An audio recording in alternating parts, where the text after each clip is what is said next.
पण पुढच्या घडामोडीकडे कोण होता असं तू, काय झाला असं तू असं म्हणत संगीता तिवारी यांनी सुनील तटकरेंवर टीका केली आहे। मयुरी हगवणेला न्याय न देणं ही तटकरेंसाठी कायद्याची चौकट आहे का असा सवाल तिवारींनी महिला आयोगाची बाजू घेणाऱ्या तटकरेंना केलाय। राज्य महिला आयोगाने कॉशी ज्युडिशियल अधिकारामध्ये नेमकं काय काम करावं हे त्या कायद्यामध्येच त्या ठिकाणी नमूद केलेलं आहे। रुपालीताई चाकणकर ह्या सुद्धा नेहमीच अशा पैच्या घटना घडल्याच्या नंतर त्याच्या संदर्भातली जी कारवाई राज्य महिला आयोगाने त्यांना कायद्याद्वारे जी काही कार्यकक्षा ठरवून दिलेली आहे त्यामध्ये त्या करण्याचा प्रयत्न नेहमीच त्या ठिकाणी करत असतात। कोण होतास तू, काय झालास तू, हे कुणासाठी बोलावं लागतंय? राष्ट्रवादी काँग्रेसचे अजितदादा गटाचे मोठे नेते सुनील तटकरे साहेब यांच्या बाबतीत बोलावं लागतं।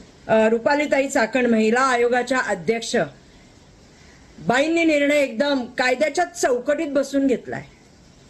तटकरे साहेब मला सांगा ना, कायद्याची चौकट तुमच्यासाठी काय आहे? मयुरी हगवणेला न्याय न देणं ही